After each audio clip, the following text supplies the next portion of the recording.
Good evening, everyone, and welcome to our, just a second. Try that. Try that now. There we go. Sorry about that. Welcome to our Wednesday, April 19th, North Middlesex Council meeting. Just a reminder to everyone, this is volunteer week. This evening, any pecuniary interest, please pass them forward to our clerk. Seeing none, minutes of the previous meeting for April 5th. Any business arising or errors or omissions? Seeing none, a motion to pass the minutes. Councillor Daigle, Councillor Nerda, all in favor? Carried. Delegations. I think we have first Estelle Dostal. Elise? Is it Elise? Okay, I'm sorry, Elise. Elise Dostal, and come from the LAS Water and Sewer Warranty Program.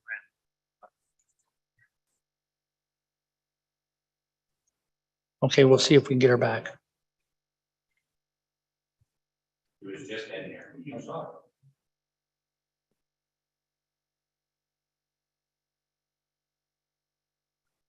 You want to see about getting her back, and we'll flip the delegations, if that's all right. I would ask that Middlesex Federation of Agriculture update. We got Ian Bremner and Jason O'Neill's coming, I believe. If you just want to come up here to the table.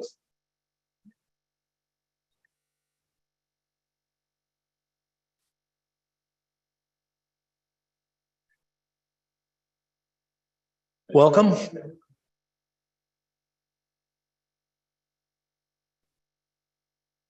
Long time no see, Jason.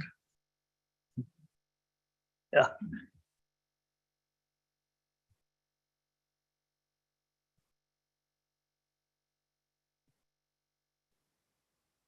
Okay, as those are being passed out, for those of you that don't know us, my name's Jason O'Neill. I'm the president of the Middlesex Federation of Agriculture, and I'm joined with Ian Bremner.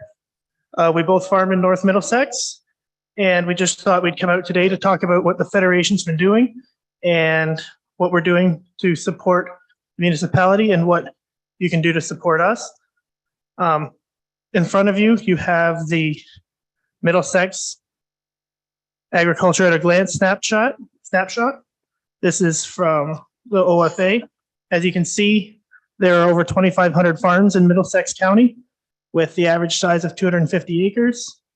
There are 19 that sell direct at farmers markets, and Middlesex is in the top 3 in the province in each of grains and oilseeds, poultry and eggs, and hogs. And a lot of people think of farmers as big, rich enterprises these days, but if you look, there's still 56.4% of the farms in Middlesex are small farms with gross revenues of less than 100,000. Agriculture in Middlesex supports 28,715 jobs, which in comparison to Ontario, there's 750,000 people working in the agri-food sector. There's a whole bunch of information there given out. Do you have any? Yeah. I guess, as Jason said, we'd just like to touch base with council, and there's going to be a lot of issues coming up, and planning is going to be the hot one in the next year. We've had the new statement from the province, and they don't seem to have a lot of commitment to saving farmland. I don't know, I've seen that we could allow up to 3 extra houses on farm. Now, they haven't said whether they will sever them or what their plan is, but that'll certainly make a problem for any dairy or any livestock farmer, because if you get there first, you could, on a farm, you could sterilize a lot of land for livestock production, which is still a major part of our farming, I think. So that's where OFA's, we sometimes seem like we're beating a dead horse too much, but it's just the present government has said we're not really worried about farmland, and they'll create more, and that's where they're going, seem to be heading at. Mm-hmm. And probably our next concern will be when the new assessment comes out and where that's going to end. Farmland hasn't got any cheaper in the last 5 years, so and we took quite a bigger slice the last time. Now residential's gone up a lot too, so whether it'll balance out, I don't know. That's probably be our next concern. And We just want to see that the taxation is based on the cost of each one. We don't think, like, we don't want to see agriculture land subsidizing residential, nor would we want to see it the other way. We just want to see fair taxation for the cost that each industry uses.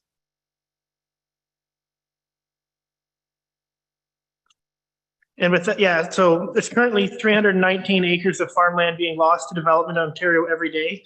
And if that continues, there will be no farmland left in 100 years, which I think is probably the biggest statistic that we need to focus on. And I thought about that too, and Ontario's probably not gonna go hungry, it's the rest of the world that we help feed now. Us and the rest of Canada, they'll be the ones to be suffering because, well, because 100 years, that's out too far for me to worry about. Mhm. And possibly a bunch of councils. So. But like I say, we're probably all right, but it's the rest of the world that's short, and there's gotta be a better way to develop housing. Because everybody doesn't need a quarter or half acre with a house, a freestanding house. There's apartments, and as we've seen with some of the seniors apartments that have been created in this last couple of years, the demand's certainly there for that housing. So like I say, we certainly, I was on council long enough to know we always want development. Don't want to, North Middlesex didn't have a lot. You don't want to have it almost spill into the, that'll be probably just our biggest concern. It's just smart planning. It's not no development, it's just plan it out. I think, as you know, Ian, we haven't increased the size of our building envelope at this time, but there may be pressure going forward to do that. There certainly is within all of the county. There's been pressure, and we've seen that closer to London, the amount of pressure that's put in. So do you have something else, or do you want to open the floor to questions? Yeah, we're welcome to take questions. Questions. Councillor Irwin and then Councillor Canellis. Yeah, I actually have the proposed changes to the provincial policy statement in front of me. And I think, and I'm not sure if all of council have seen this, but agricultural lot severances. Additional lot residences will be permitted on farm properties, up to 2 additional on one parcel and up to 3 additional residential parcels per farm. Like I say, does it say whether they can be severed or just to build a house for your parents? It doesn't speak to severance, but it does speak to, Now, you just said that the sentence ends with per farm. Is that per farm company, per farm property, per farm? I'm sure the public policy person in Toronto wasn't sure. That was a slight, sorry. It doesn't say. It would make a big difference. It's silent on that. Yeah. All right. It also says municipalities have the rules to expand settlement areas have loosened considerably. So the ability for municipalities to expand settlement areas in agricultural land, the formula is changing, and it's going to be incredibly easier to do it. So in what sense is your organization lobbying the ministry and the provincial government in response to these changes? Well, those changes really just came out a week or 2 ago, so I don't think there's been a whole lot of lobbying yet, but it's certainly something that we're keeping an eye on and will be working on. If I can just answer to that for a second, I was talking with OFA was in at Good Roads, and this just came out, and they're going to have to get together to strategize, as you say, and to speak on it. So I don't think they've had a chance to sit down yet. I just received an email this afternoon saying the OFA is working on the position and trying to study it. And Right. to have Okay. a better feel where it's actually going. Okay. Probably around here, there isn't enough demand to sever sever 2 lots off the farm. Anywhere around urban areas, I can certainly see that. Certainly, if you can sever off $100,000 lot, when you leave it. As you know, Ian, it wasn't too long ago that we were cleaning up second houses on farms as it was. We've just finished cleaning up. Councillor Canellis. Thank you, Mayor Rob. Ian, as you recall, you were on the county's planning committee last year, I believe, with myself. And I know we had talked about additional homes on lots I don't believe we went as far as on farms per se. But my question for you, for both you guys is, and there's been in the news quite a bit in the St. Thomas area, that 1,500 acres that they took out of production to build a huge factory. And I'm kind of dumbfounded about that when the old Fort Talbotville plant sits there and there's like 1,000 acres there that's not being utilized. Did OFA get involved in that process at all, or were you even aware of it? I don't believe we were aware of it until it became public, no. Yeah, that's my understanding that not many people, even in the community, were aware of it until it was publicly announced. Okay. Because it's not even just that land, it's the other land of the companies that are gonna supply it, and because it's probably gonna be just that much again Yes. between sub-suppliers, and then they'll have to build housing for like 1,500 people coming into a community is a lot of jobs. You're gonna need to build more housing and more services for those. And it's not gonna be just the land that the factory itself sits on. Agreed. And we talk about urban sprawl for housing, industrials, the last few years, last 20 years have been probably worse because they'll abandon the factory and build a brand new one and take up another 100 acres and let the other area sit. Now, I think they're starting to do a little more aggressive on repurposing factories, but for quite a while, they certainly were worse than housing to a large extent. Any other questions from council? Questions, comments? Seeing none, thank you very much for the presentation. Thank you. Thank you for And your time. have a good evening, everyone. Jaden? So I'll come back to our first delegation. Do we have her online now? So if I may jump in, yeah, I think Elise was having some technical issues and her internet cut out just at the worst time, but she just dialed in.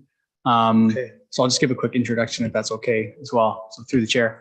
Good evening, council. Our delegation tonight is Elise Dostal of Service Line Warranties of Canada. We'll be presenting some information about warranty service for water and sewer services to their properties. Please note that we have a corresponding staff report, which is item 5.3 on the agenda. Elise has all the details about the program, so I would encourage any questions about the program to be asked to Elise when she's still here after her presentation. So thanks, and I will turn it over to Elise.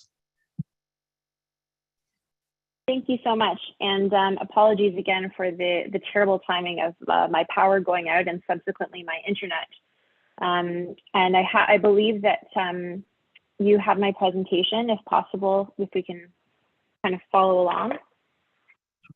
Hey, Elise, sorry, we're just Possible to pull it up. just going to turn your volume up. We're just having trouble hearing you a little bit. Bear with us.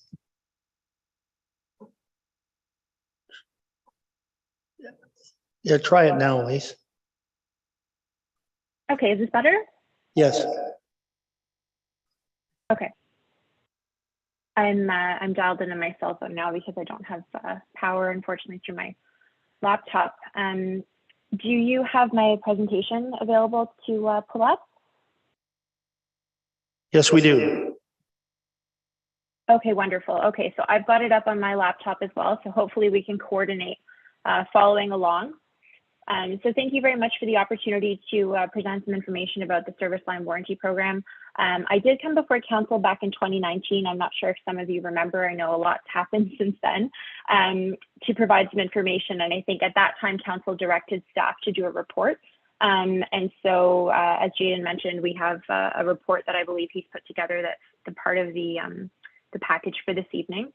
And I think, you know, just because of COVID and a number of issues, I mean, you know, things just kind of fell by the wayside. So certainly looking forward to the opportunity to re-engage council on this. And so really, you know, at the end of the day, these service lines are often out of sight, out of mind. So when people have an emergency with their service lines, in many cases, they're not sure who to call, who the appropriate person is, and they're surprised that it can be very costly. So in some cases, you know, they'll reach out to the town and say, hey, you know, I'm having this issue. And if it's on the private side, unfortunately, the town has to say, sorry, you know, not much we can do. Some insurers do have add-on coverage in this area, but most homeowners don't know to ask for it. And typically, if the provider does happen to have this coverage available, it would always have a deductible. There's a lot of exclusions like frozen pipes. And so this basically allows options to have, you know, residents to have another option that's very affordable and offers them a great level of protection should they have any of these issues. And of course, it's emphasized that it's completely optional. It's just making it available to them because in some cases, as I discovered, personally, if you don't have it in your homeowner policy and it's not available even with your insurer, it can really be a very difficult situation to be in. And, based on the age of your home, the infrastructure, a variety of environmental issues, these lines can fail or need repair or replacement at any point. So a bit of background on us.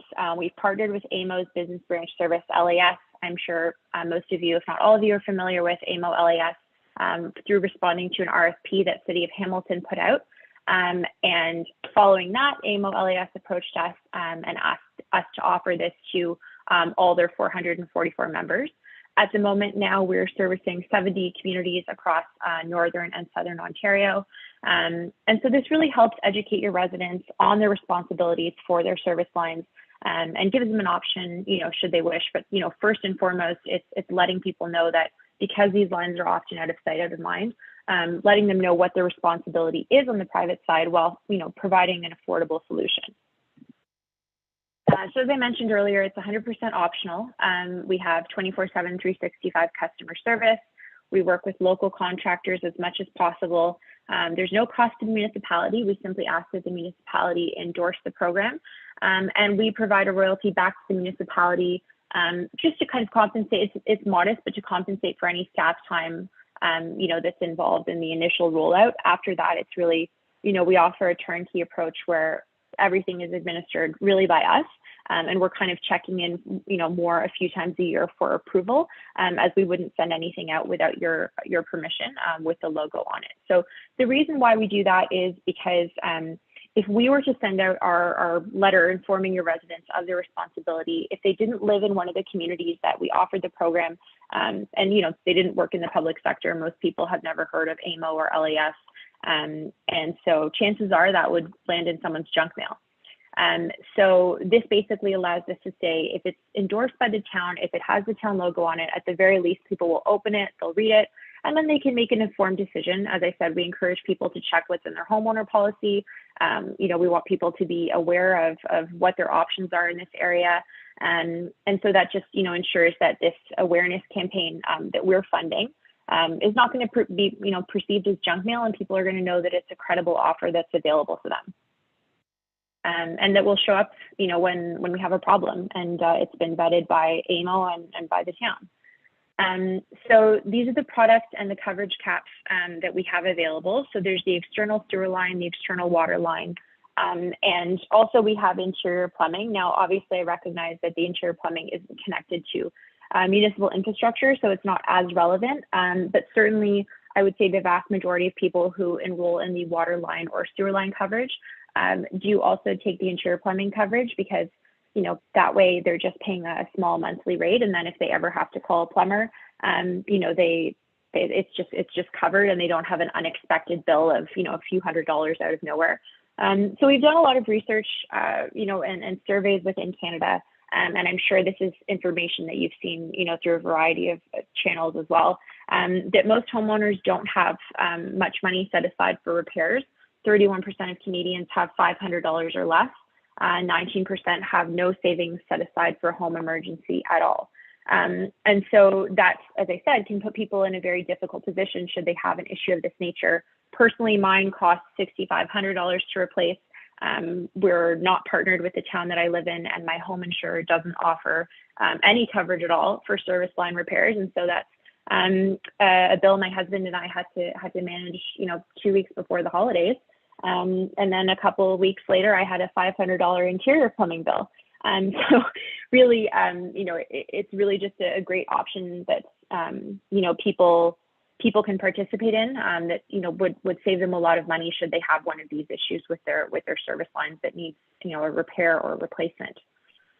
I'm not sure what slide we're on to now. I've moved kind of onto the qualifying and parameters slide, which basically goes into the fact that we are typically looking for just a single family homeowner. We're not working with commercial properties as of now. The homeowner for a rental property must purchase the warranty. We don't have any kind of pre-inspection of pipes. There is a 30-day wait before a homeowner can call in and be covered under their plan. So really, we're just looking to eliminate any folks that have an active issue when they're enrolling that they're looking to get taken care of. And then following the 30 days, people can, call in with issues and have a generous coverage cap per incident, as long as they're paying the monthly fees, and that's, eliminates any kind of out-of-pocket expense for them. So I think I dived into this a little bit, but we raise awareness for the program predominantly through direct mail. We also work, with towns and both through our own digital marketing to do some social media posting, some other forms of communication to let homeowners know that it is something that's available to them. Typically, we do seasonal campaigns around some of the various infrastructure issues that can happen at certain times of year. As I mentioned, it's completely funded by us, and we don't send anything out without the town's approval. We also secure the information from a third-party mailing company, so we're also not requesting that the town provide us with any data on your residents. With regards to our contractor network, as I mentioned, we try and work with local contractors as often as possible. So when we go into a new partnership into a new town, we look at what contractors are available in the area. We have a very thorough and comprehensive process for contractors to partner with us, simply because they're the ones that are representing our company when they go into someone's home. So they go through pretty extensive background checks. They're also required to meet certain levels of service, have certain equipment, all that good stuff, and obviously doing things properly up to code and are properly licensed, pulling the appropriate permits, and so forth. And lastly, I will just touch briefly on our CARES program. So we also have a fund that's available for areas that we do have partnerships in, that basically says if you have a low-income homeowner who has an issue in this area, even if they're not enrolled in the program, we'll do everything we can to take care of that repair for them. It's just another way that we try and give back in the communities that we're in. So also that would be something that would be available to folks in your community as well. So yeah, at this point, I'll welcome any questions that council might have. And again, thanks for your time. Sorry for the technical difficulties. I believe my power is back on now, but I think it's going to be a little late before I'm booted up and back in. So hopefully you're able to follow along. Thank you very much, Elsie.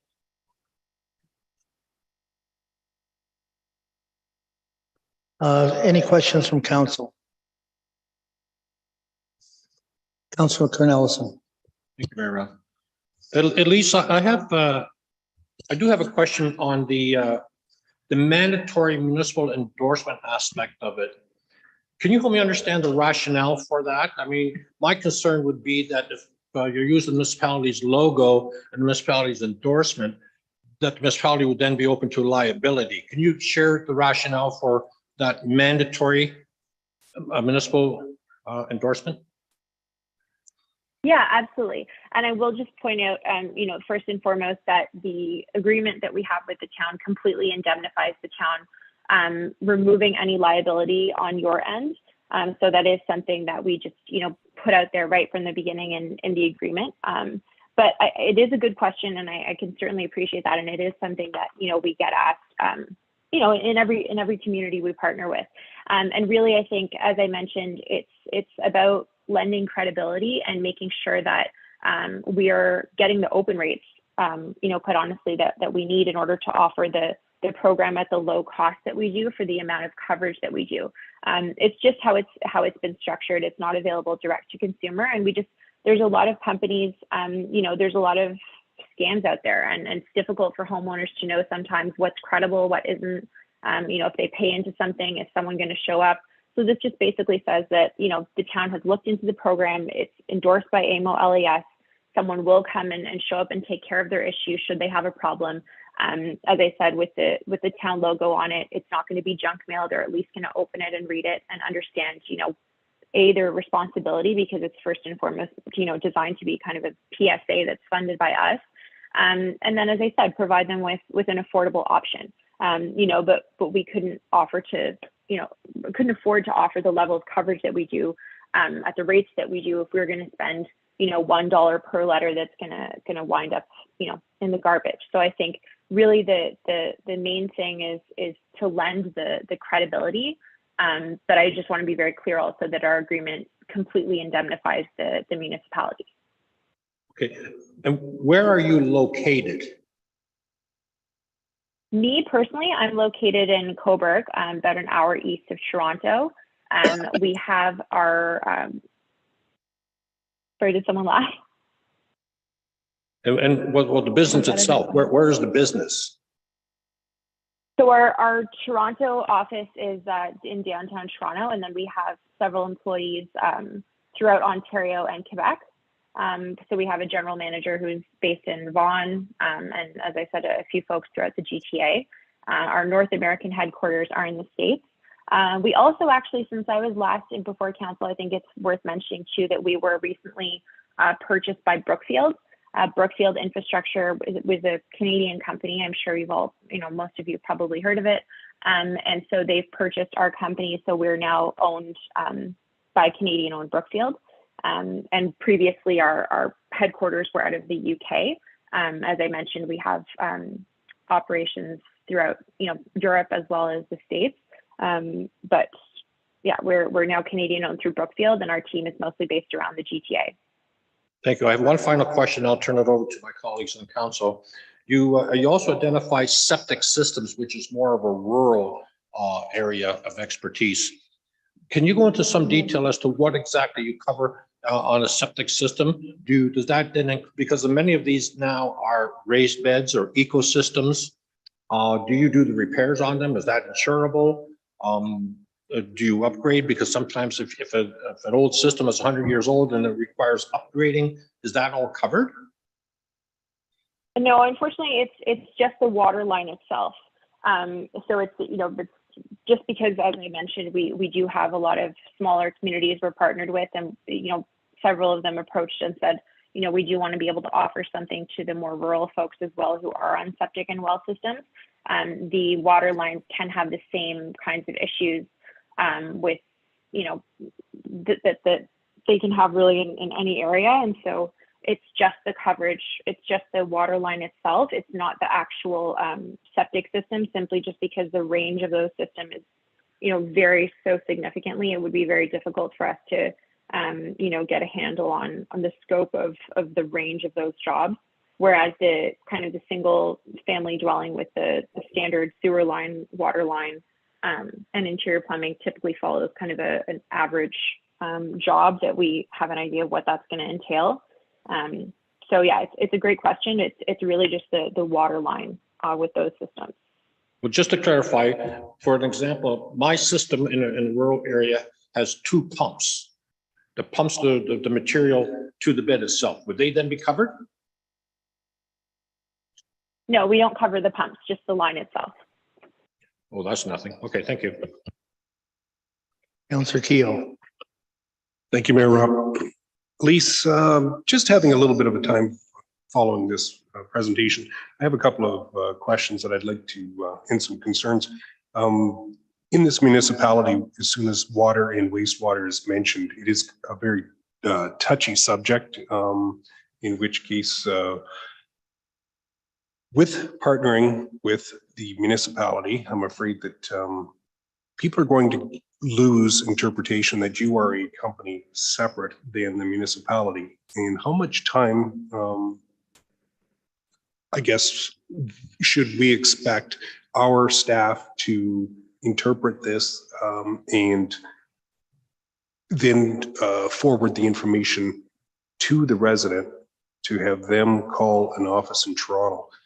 So that's my first concern that I do have, that as soon as people will think of water, they'll think of North Middlesex, and it's our problem. Contractors, you mentioned that you would accept local contractors. Now, would you accept the credentials, or do you have a list of credentials that local contractors must have? Very, very good questions. As I said, it is something that comes up everywhere. Really, we've worked for many years to make our communication very, very clear. And even in the 5 years I've been here, it's evolved significantly so that, we're really, I think, doing a very good job of making it clear what is the town's, responsibility and what is our responsibility. And it's very clearly laid out in the communication, and I can share what that looks like. That we are a separate company, and those, in those exact words, we have all that information laid out. So really, the communication that we use everywhere and in all the 70 communities that we're in, I think does a very good job of clearly laying those issues out. And really, it's also, designed to separate the municipality, because a lot of homeowners, as I said, don't know that those issues on the private side are their responsibility. So ultimately, it's to let them know that, down the road, they're not calling the town with these issues, they're calling us, right? We have a 24/7, 365 customer service. So the idea is that once there is awareness within the community that, it's they're responsible, and should they wish to enroll, that we're their first point of contact when they have any of these issues, then, the idea is that it eliminates those conversations on the side of the town. Now, in the launch, as you mentioned, there's certainly, we want to be sensitive to any feedback from the community. We want to make sure that the intention of the program is very clear. And so we work closely at the beginning, with staff and through our own kind of tried and true methods that we've kind of learned work everywhere, just to make sure that the communications plan is really there. And I think that's the thing that takes up, we really aim to have it be minimal staff time, but that's the thing kind of out of the gate that does take up time, which is really what the royalty is designed to compensate for. And then following that, the campaigns, as I mentioned, are seasonal. So it's really only a couple of times a year that we're kind of connecting, and it's mostly for approvals on those communications. But we have a pretty robust launch process. And it's really designed to eliminate any confusion about that, to make it very clear what the intention of the partnership is, what the intention of the program is, and really to provide educational materials to let them know what their options are in this area, and what their responsibility is. And then with regards to the contractors, any are welcome to apply, certainly. I think we want to avoid in the beginning taking on too many local contractors before we have a customer base and subsequently jobs, because as I mentioned, we have a pretty, we do have a list of qualifications that we do expect them to have. Nothing crazy, but I mean, they have to be licensed, insured, they have to be doing things up to code. They have to be, owning certain equipment that covers the range of the jobs that we're going to do. So they do have certain criteria, yes, that they have to meet. And, we don't want to necessarily partner with every contractor that's in town, because if we don't have any jobs to give them, obviously that doesn't set things off on the right foot, because we want to make sure that if they're going to go through this process, that we're going to have work to give them. So, we would partner probably with one initially, and support, that potentially with other contractors moving forward that, when we did have the work to provide them with, which can take some time, right? So, from the launch, from the awareness to spread, for people to sign up, it varies from community to community. Sometimes, there's a really significant response right out of the gate, and a lot of people sign up. Sometimes it takes a couple campaigns before we're building, a customer base, and subsequently there's repairs that we're doing and positive word of mouth within a community. So any are certainly welcome to apply. And as to answer your question, they are required to meet certain criteria. So I think hopefully that covers it. Yes, it certainly covered a portion of it. Now, will you accept or honor the opinion of a contractor if they deem that it needs a replacement versus a repair? Do you have some type of adjustment or an adjuster that would come out and define whether it's a replacement or a repair? Or are you going to honor the contractor's opinion? For the most part, we really look to take their opinion. We don't come out on the job site. Our contractor management lead is out of Barrie. She certainly occasionally meets with contractors and visits certain sites that they're inviting, not specifically around a particular job. We have terms and conditions that I'd be pleased to share, and that really covers all the details in a comprehensive manner of what's covered and the scope of the different jobs. But certainly we look to take the contractor's recommendation on what they feel is the best method. Obviously, the aim is to, we don't necessarily want to go and lead with replacing every single service line, that has an issue. We'll aim to clear blockages and do repairs as often as we can. And if it is if it is a customer who's enrolled, then we're, should they have future issues and we didn't lead with a replacement, we are still the ones that are coming back at no cost to them. So it's really a decision that, we look to both our contractor lead and the contractor to have a discussion about and make a call. And it can really depend on the situation. Certainly there's varying degrees. Sometimes it's very clear. Sometimes there's shades of gray. Sometimes, we're looking at a variety of things. I know they're looking at the footage and the pictures and a lot of the details. So they are analyzed. And yeah, a decision is made, but usually we will take the contractor's recommendation. But as I said, if their recommendation is to lead with replacement for every job, then obviously we're not necessarily going to always be doing that. Otherwise, we could never afford to offer the program. But certainly, yeah, we look to lean on their expertise because they're the ones that are there. Okay. And just one final thing.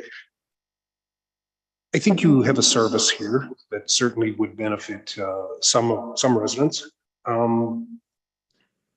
Why would you need to partner with North Middlesex when there is different media that you could advertise this service to?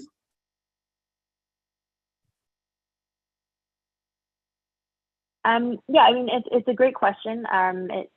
As I said, it comes up often in the initial, discussions with every partnership. I think, really the main thing is to have the credibility, for your residents, because we're the marketing campaign that we're doing, both, with the direct mail, which is about $1 per letter, as well as some of the other stuff that our team is doing to spread awareness on the program.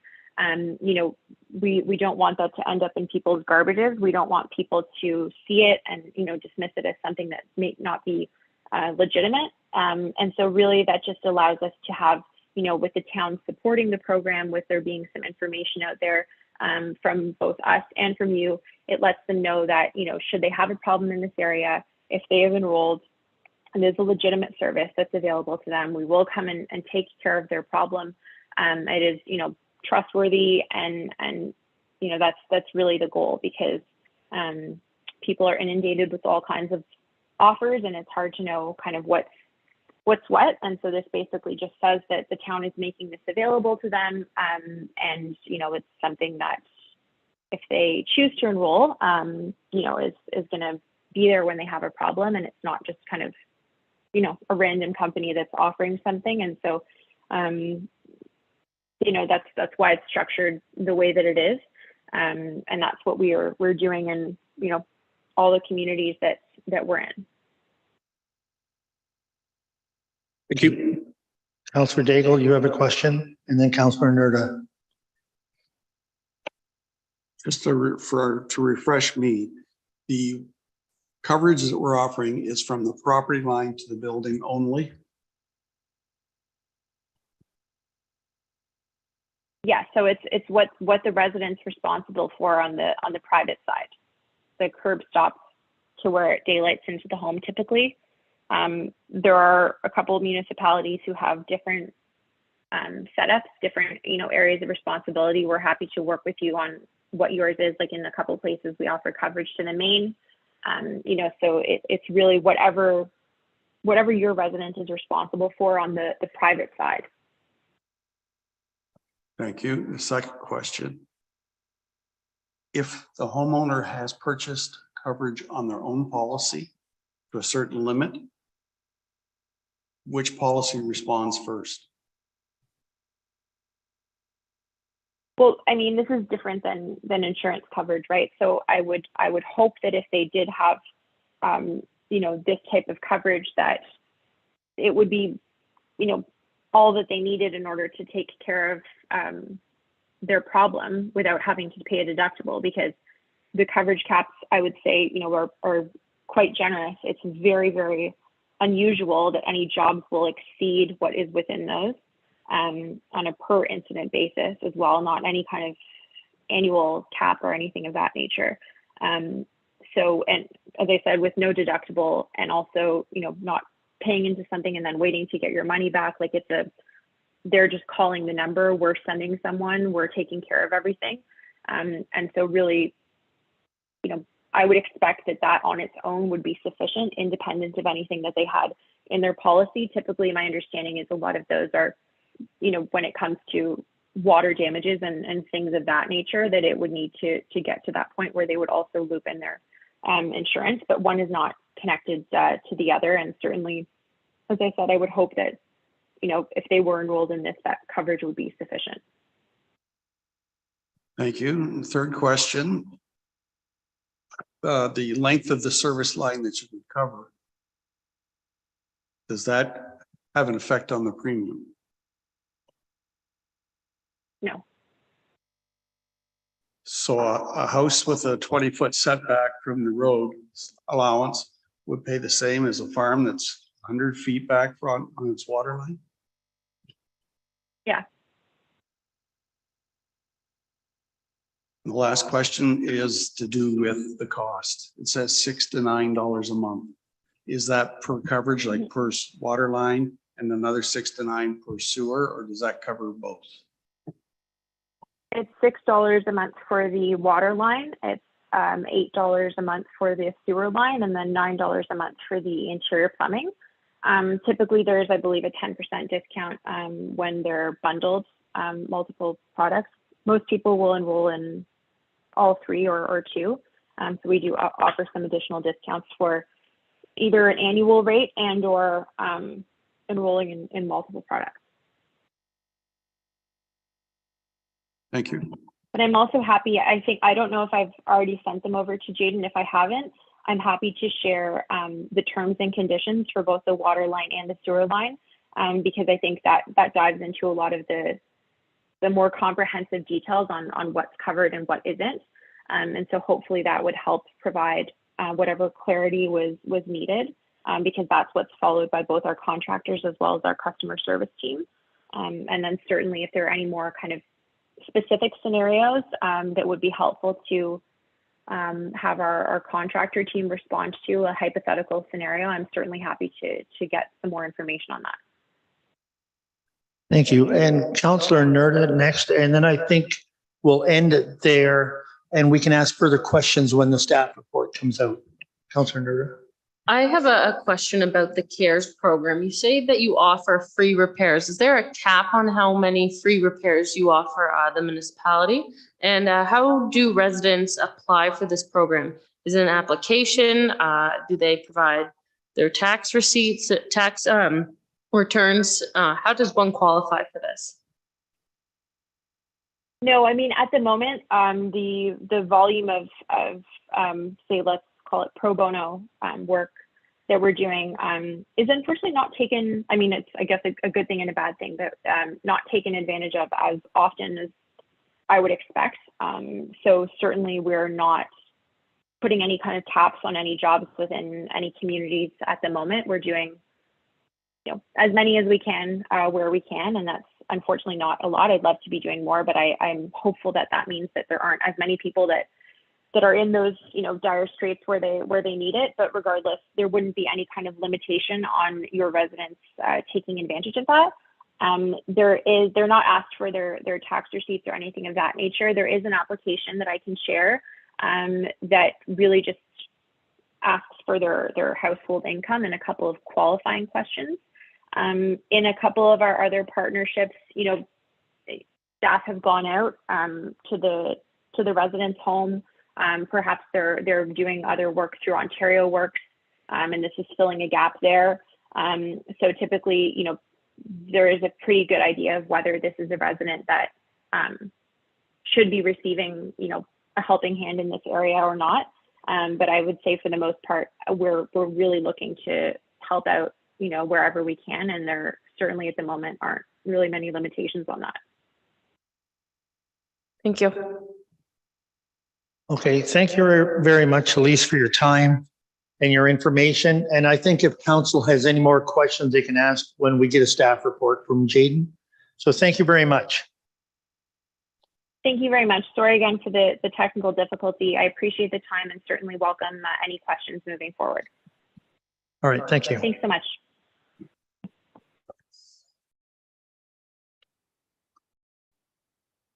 All right, our next item of business is department reports.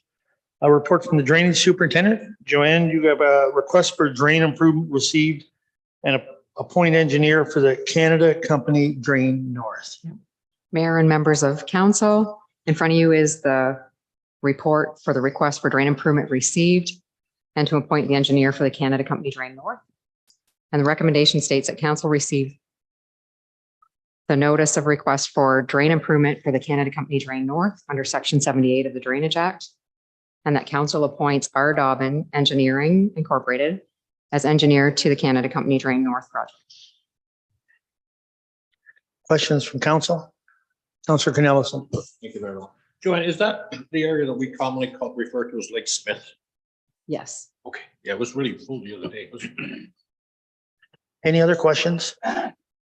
No other questions from council at this time. You do have a recommended motion in front of you.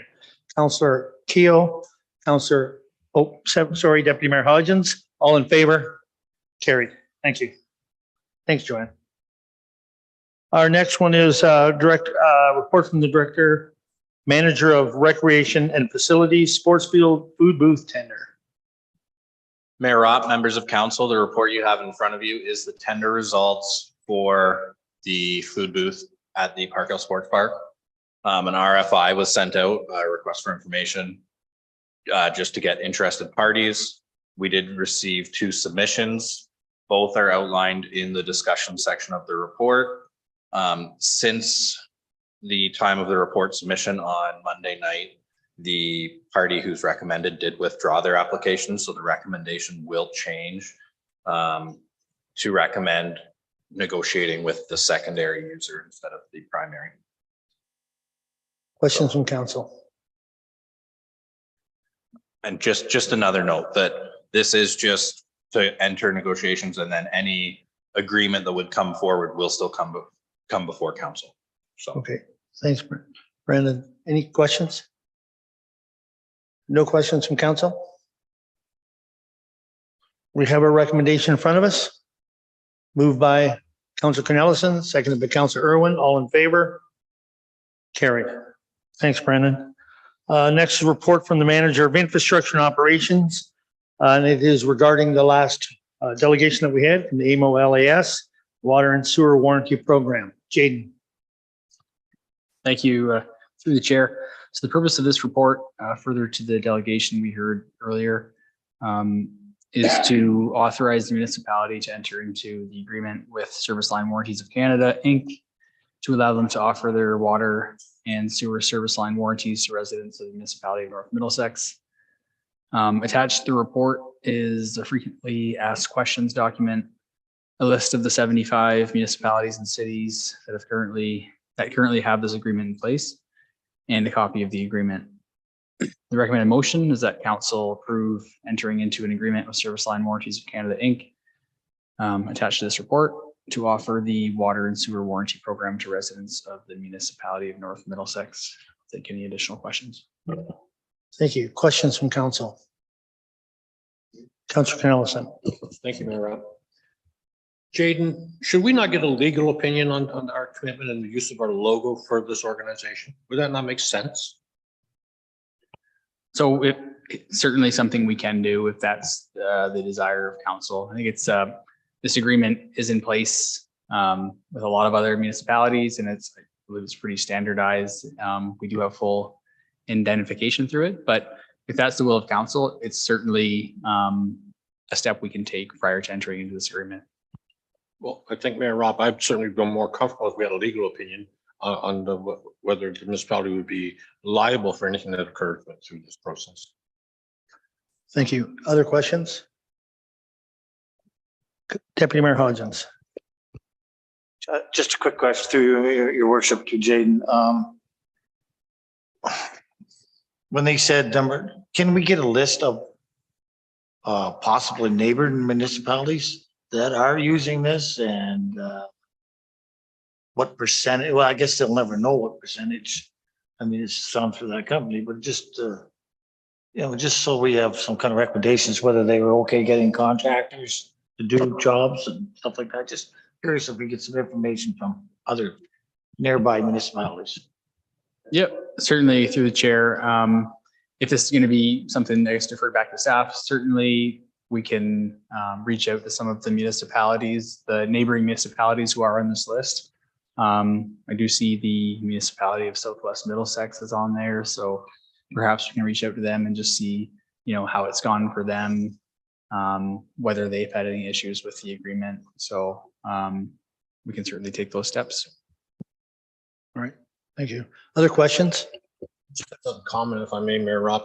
In looking what the rates would be, if someone were to go for the full coverage of it, we're looking at another additional, I think, just over $300 a year for water and sewer. And mind you, it's protection.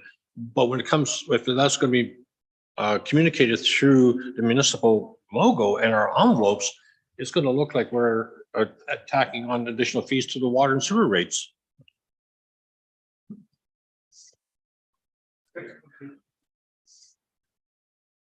Right.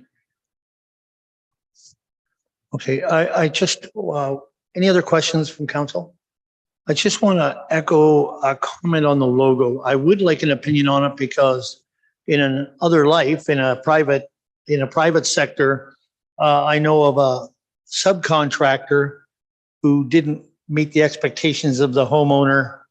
And because the logo was the company logo on the contract, the company became responsible. So I would like to see something on that because it does have to be very well stipulated to the residents that this is not North Middlesex. So I would like to see, that's my opinion. I would like to see a legal, just a quick legal opinion on that. Any other, Estelle, you want to speak on that? If it is council wish, we can defer this to the next meeting until we have our legal opinion and get back to council at that time. And the other question I think was about other municipalities, neighboring municipalities. Mayor Rob, the other thing that concerns me a little bit is the contact information. Would the municipal staff then be acting as a sales force for this organization? Because who would they contact? You would contact the municipality, would they not, for the service? Jaden. No, through the chair, it's all through the company, Service Line Warranties of Canada. I think our involvement is really very limited. There'd be likely a few meetings early on to kick things off. And then, as Elise had noted, they would just be sending out periodic communications that they would have to vet through us and make sure we're okay with them, the information within them and how they look. So other than that, it's all done through them. So not a whole lot of staff involvement or time to deal with this program at all. Okay. Okay, thank you. Deputy Mayor Hodgins. No, I was just going to make the motion to defer this till we have more information. So we get those, yeah, we have a mover by that, a seconder, second by Councillor Nerda. All in favor of that? Legal opinion and some information from neighboring municipalities. All right, carried. Thanks, Jaden. Our next one is from a manager of public works, the 2023 gravel tender results. Good evening, your worship, members of council. Before you here, I have a report detailing the gravel tender results for 2023. And essentially, as council may be aware, we tender every year for maintenance gravel to put on all of our gravel roads within the jurisdiction of North Middlesex. And essentially, we posted the tender on bid and go. And we only received one bid for this tender, and it's McCann Ready Mix for $424,350, excluding HSD. We reviewed the bid. It's complete and there are no irregularities. All right. Thank you, Vance. Questions? Councillor Nerda. Stella, this may be a question for you. Last year, what was the cost of gravel? Do you know? Is this tender comparable to last year? No, this tender is not comparable to last year. Last year it was much higher. The tender bid that was approved last year was, I believe it was 1.2 million. Because they were tendering for a much larger amount of gravel. This year with the new program that the manager of Public Works has initiated in regards to the better quality calcium, the anticipation is that the need for gravel is going to be lower than it was last year. Other questions? Councillor Knellson. Thank you. Vance, I want to congratulate you. I've been pleading for this for years and you finally come across. Thank you very much. But I do have a question for you. How will we, or will someone be monitoring the quality of the gravel that's being applied? Something I've heard in the past, there were some concerns, and I just want to know who's going to be looking into that. Through your worship, we can monitor the gravel, or we will monitor the gravel as it's being applied. And this year, if we feel that the gravel is substandard and so forth, then we'll grab samples of that material and have it tested. Any other questions? Seeing none, we have a recommendation in front of us. Moved by Councillor Daigle, seconded by Councillor Nerda. All in favor? Carried. Thank you. Thanks, Vance. Our next is passing of accounts. Thank you, Your Worship. The report in front of you outlines the municipality's expenses for the period of March 31st to April 13th of this year, totaling $427,364.61. I have not received any questions via email, so I will open the floor to any questions you may have. Any questions on the accounts? Councillor Irwin. I noticed a draw on the recreation master plan. And I thought it would be a good time to ask, what's the status of that plan? So through Mayor Opp to Councillor Irwin, the status of the plan right now is they are just finishing up the draft. They will be bringing the draft master plan to council the second meeting in May. From there, we will do a public open house so that everyone from the community can see the recommendations that the master plan will make, provide their feedback. They will gather both comments from council, comments from staff, and comments from the open house. And then the following month, bring back a finalized master plan. Councillor Irwin. And I also noticed a draw towards our allotment for the police budget. Do we have a date when the OPP will be presenting to council? We don't have a date at this time.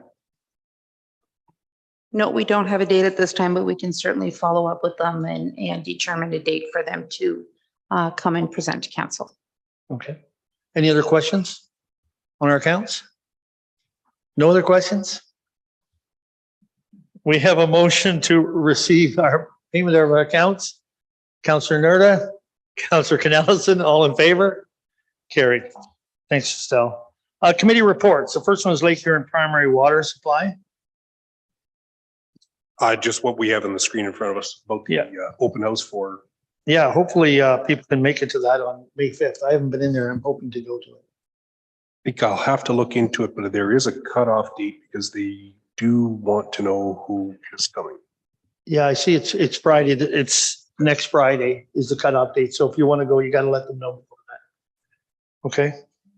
Any questions for that? ABCA, Councillor Knellson, anything to add? Nothing new, in particularly. They are having their fundraiser and silent auction dinner tomorrow evening for any of you who wish to go. And that's basically it, really. Okay. Questions for Councillor Knellson? Blue water recycling? Nothing really pressing. I did forward an email to all members of council. I hope they did get it. It did indicate that it bounced back to me, but I sent it again, and it's just some light reading from Blue Water Recycle. Okay, thank you. Economic development, We have our second meeting on May 4th. thank you. Local school advisory. Councillor Irwin, I think you were speaking with Arlene Morel, our trustee. You had a conversation with her. Yes, sure. So, and she's looking forward to meeting the deputy mayor and myself when we can arrange a date. And the deputy mayor and myself are beginning to think about who potentially could populate this committee. Okay, perfect. Perfect, thank you. Recreation committee. We had our first meeting April 11th. We had a good discussion with Nathan from the Asaba Bayfield regarding possible walking trails. We discussed the draft master plan and the upcoming open houses for the draft master plan. So any questions for the rec committee? Brandon, did you want to add to that? I believe our chair has a recommendation to bring forth.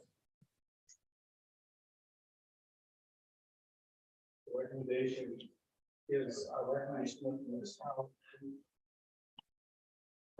recommendation that the municipality of North Middlesex collaborates with the Asaba Bayfield Conservation Authority to revitalize Park Hill Conservation Area recreation trails. Excellent. Questions on that from anyone? Councillor Canellison. Thank you. I'm pleased to hear that, Councillor Daigle. However, my question is it the municipality, or are you looking for a volunteer group to do that, or municipal staff? I'm not clear on that. I can speak to that. So essentially, there is a trail group who's interested in working on a trail that is both basically from our main street here down the CN corridor to the conservation lands and designing a loop through the conservation area that is an existing trail. In order for that group to proceed, they needed ABCA's permission. In order to gain ABCA's permission, ABCA passed a thing that they were interested in working with the municipality on reestablishing this. The motion from council tonight would basically mimic theirs to say we are also interested in working on it.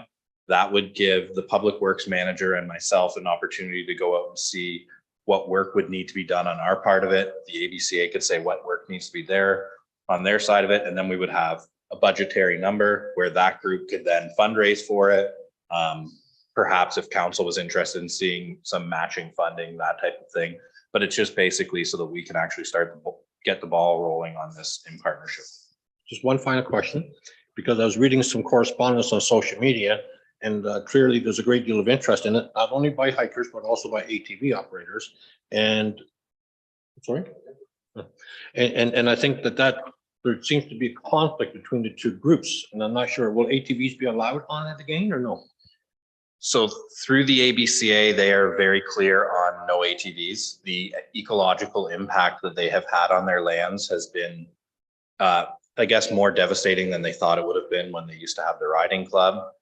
One of the most efficient ways to eliminate ATVs from a trail is to get it busy with people walking. So by developing it, by having people walking there all the time, by having high traffic, it should deter ATVs, as well as the ABCA has different entrance points that are commonly used to try and deter by blocking. Thank you. That is good news to hear that, to get this started. Good news. Any other questions on this? We have a recommendation in front of us. What is council's wish? Moved by Councillor Canellison, seconded by Deputy Mayor Hodgins. All in favor? Carried. That's great. That's good to see that happen. I know people have been asking about this for a while. Blue Water. Okay, so the next one is Policy Review Committee. We met today, but go ahead. Councillor Daigle. Excuse me, Policy Review Committee met today. And we have a few policies ready to come to council, but they do need some reworking first. Any questions for the Policy Committee? Councillor Irwin. Now, if members of council have some potential issues, they'd like the policy review committee to examine, do we directly give them to the committee or do we present them here at council? At council. At council? It would be directed at council for council to send to the Okay. committee. So I do have one issue. I was at the, I'm just going to jump right in. I was at the Alta Creek Village Association meeting on Monday, and I understand we are now changing the way we're charging volunteer groups for use of community and recreational space. Front loading, is that correct? And then they pay it back as opposed to just an in and out line item about transfer of funds. And I'm wondering if the policy committee can look at how we can support our community groups for use of our community space for no cost if it's something that we deem important to the community. So for example, the Village Association meets 6 times a year to talk about issues, have a board meeting. Why are we charging them for space? Who wants to answer that? Okay, so we're not charging them. It is free. Well, it's an in and out. It's an in and out. And we're taking money out of the vibrancy fund. In some cases. Some of it is. Yes. Go ahead, Estelle. Okay, so through the Community Development Fund, that is the portion. If you remember when we brought that report to council, there's a portion that comes out of the Community Vibrancy Fund, and there's a portion that comes out from taxation. And this is the grant for facility usage does not come out of the Vibrancy Fund, it comes out of taxation. So the process, how it's been, is they present their application to here at Town Hall to staff. It is reviewed by the Community Development Fund Committee and approved or not. Once it's approved, we will send them a check for the dollar value of their rental facility. So it is not a cost to them, but they are required to now book the facility, and with the grant that they've received, they will pay for the facility rental. Brandon, just a second ago. Brandon? I do believe they're still required to pay HST. Correct. So they would be paying HST still. Okay. Councillor Irwin. And that was my additional point. Why are we even charging them HST? That is regulation through CRA. It is revenue that we are collecting for the municipality. Therefore, it is HST taxable. So in order to remit, we have to remit that money to the government, all of it. So in order for it to not cost additional to the municipality, that's the portion that we ask the village association or the community group to pay for the HST. And then we get it back.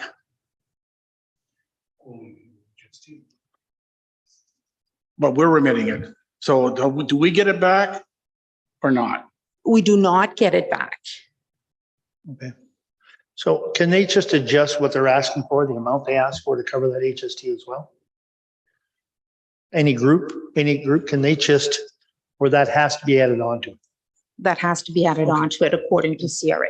Okay, thank you. Any other questions on it? No other questions? All right, fire committee. Anything? Yes, we got the schedule today for their meetings for the balance of the year, and I want to thank Judy Grattan for arranging that. I think we're meeting in May around the 11th or something, that Thursday. Okay, Aqua, anything for that? All right, so correspondence, there's quite a list. Association, so that AORS members, the advocacy, receive and file. Next one is the same group, and it's proposed fee by Enbridge Gas. I don't know if anybody got their gas bill last month and got his prize, but oh yeah, you don't get a deal. Okay, so anything on that? Receive and file. Town of Plimpton, Wyoming, intimate partner violence. We filed that on January 18th. Township of Clearwater, Coburg, Fort Erie, We supported that on March 15th. City of Owen Sound, Town of Wawa, reducing municipal insurance costs. We filed that on April the 5th. Ministry of Natural Resources and Forestry, changes to the Ontario Gas and Salt Resources Act. Receive and file. Foundation emergence request to proclaim May 17th International Day Against Homophobia and Transphobia. Receive and consider, receive and file. Receive and file. Township of Mulmer, Township of Perry, for Bill 5, Stopping Harassment and Abuse of Local Leaders Act, and we filed that on April the 5th. Ink Stained Wrenches, requested to proclaim World Press Freedom Day. I file it. Township of Glengarry, moratorium on public accommodation reviews. We filed that on March 15th. Drinking water source protection, municipal newsletter. Receive and file. McGilvery Home and School, thank you for supporting fundraising event. Receive and file. Town of Fort Erie, homelessness, mental health, and opioid addiction. We filed that on March 15th. Town of Fort Francis, school board elections. We filed on February 15th. City of Port Colborne, oath of office, filed on April the 5th. And so now we'll go to other business. Other business, Councillor Irwin. As I mentioned previously, Your Worship, I did attend the Elsa Craig Village Association meeting on Monday, and happy to say that they have moved the meeting dates from Wednesday to Monday, so that now staff and members of council can attend if they desire. One of the initiatives that they're currently researching and hope to bring back, may want to consider this community-wide, is a welcome basket to new arrivals or people moving into our communities. So they're looking at it for Elsa Craig. They have formed a subcommittee. I think at their next meeting in a month's time, they'll have a report. I'll bring that forward. We may want to see how we can expand that to other parts of our community as well. Perfect. Thank you. Councillor Nelson. Who would be funding these baskets? I did put your name forward. No, seriously, they're not looking at this time for any support from the municipality for that. Oh. They're going to be looking at local merchants, business people, community groups like, the Lions Club. Here's a way to join the Lions Club, etc. Right? We may want to as I have more information, consider what we would like to put in as a municipality for newcomers coming to the community, but it is a community initiative. Any other business? Councillor Nerda. Well, I received no formal complaints. On social media, there's been a lot of talk about the speeding up and down Main Street. So Jaden, this question is for you, and maybe you can help me out. Is it possible to remove one of those speed signs that we have and place it somewhere on the main street to deter speeders? I know that residents are complaining about dust, and they would like to open their windows on a nice day and not have a dust-filled home. Thank you, through the chair. Yes, we can move those speed signs fairly easily. We do have one unit that's on a mobile trailer as well, so that one can be deployed fairly easily. Certainly, if there's any particular areas that you're aware of, I haven't heard the complaints yet. So if you could, I guess, clarify where the problem areas are, we can target those. So again, I've received no formal complaints. I have just reviewed on Facebook and on social media that this is a problem on the main street from different residents. Okay, yeah, it'd be a good opportunity to use our mobile trailer. The other signs are set up and functioning and collecting data following that previous report we brought. With respect to dust, that is something we do have dust. We do have it provisioned in the contract for dust suppressant.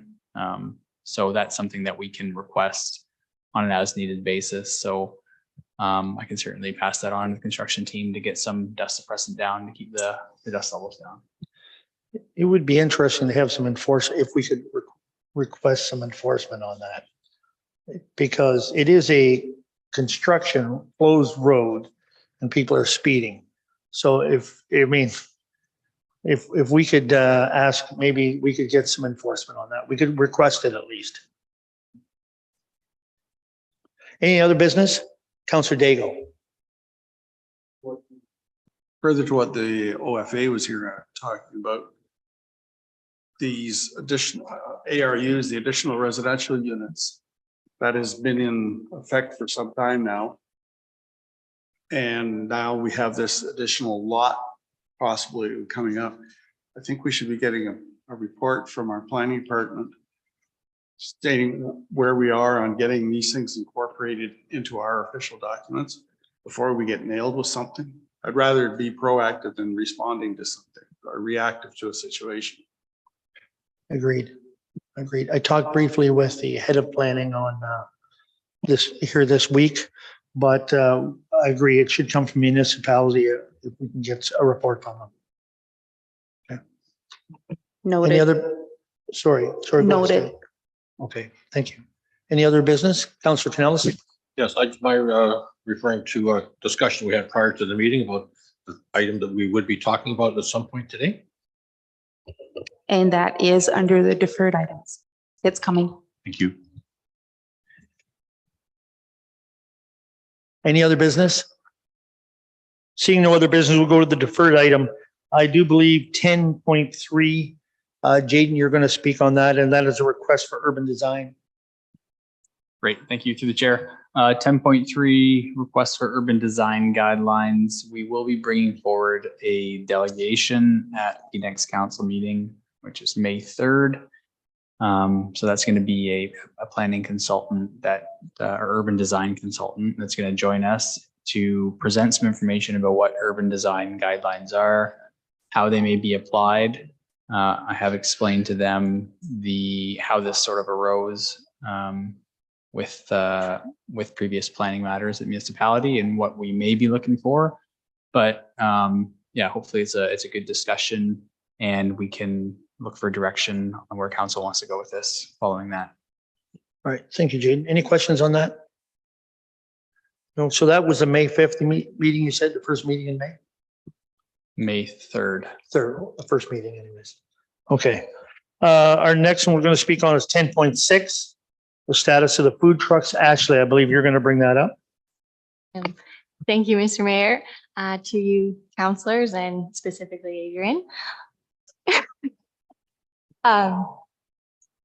Staff has been in consultation with the planner to develop a report to come to council May 17th with some options for you regarding the status of legislation around food trucks within our municipality, as well as how we are going to regulate them in the future, whether that be through zoning bylaw amendment or temporary use. And we are looking at special event regulation for use of food truck vehicles on municipal property. So you can expect that May 17th. And Adrian appreciates it very much. Thank you. So you have that in the works now. You're working on that report now. Yes, we do. Thank you. Is there any questions at this time then on it? No questions? All right.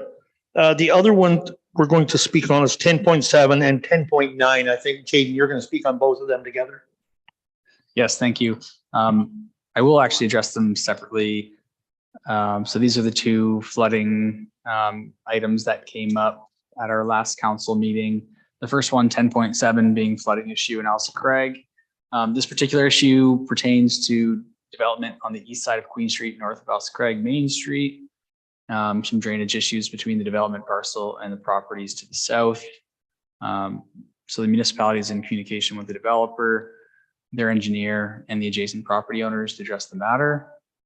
The developer's engineer completed a review of the site conditions, noted some deficiencies with the site drainage and with the erosion and sediment control measures installed around the site. So staff are going to continue to work with all parties to address the issues, and we'll keep the local councillors updated. So that's for 10.7. And I guess any questions on that? Any questions on that? No questions? Okay, carry on. Thank you. Through you, the item 10.9 is another issue from the flooding and the significant rainfall that we experienced prior to the last council meeting. This one pertains to the Asable Bluffs subdivision on the east side of Queen Street, south of Craig Main Street. The issue involves drainage issues at the east limit of the development parcel, which is impacting the agricultural lands to the east. Similarly, for this one, we have been in communication with the developer, their engineer, and their contractor.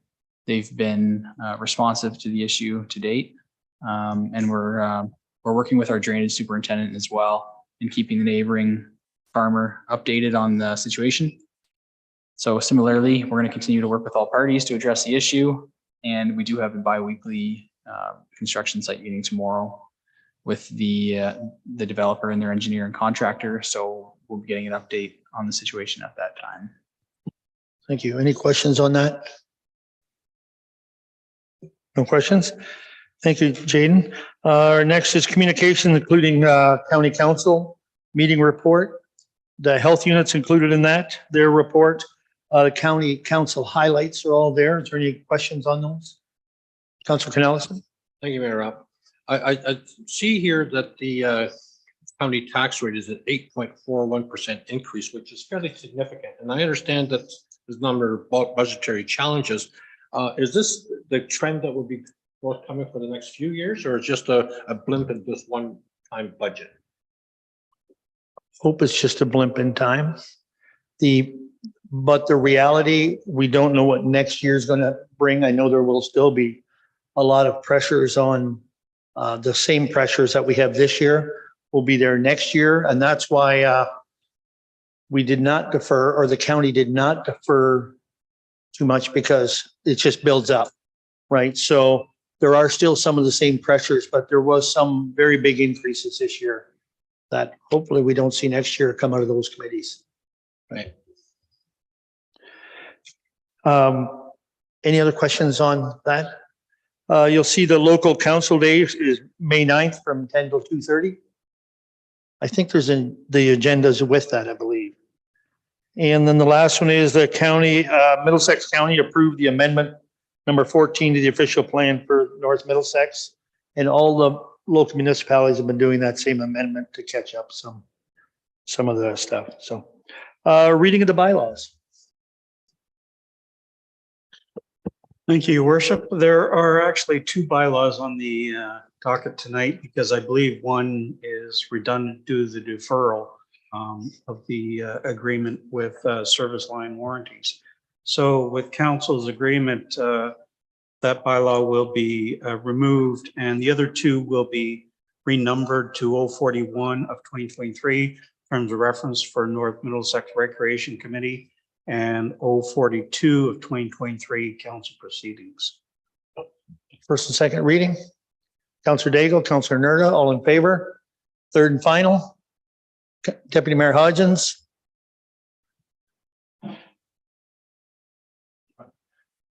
Councilor Irwin, all in favor. Carried. Thank you. All right. At this time, we do need to go into closed. Moved by Councilor Keogh, Councilor Daigle, all in favor. Carried. And we're going into closed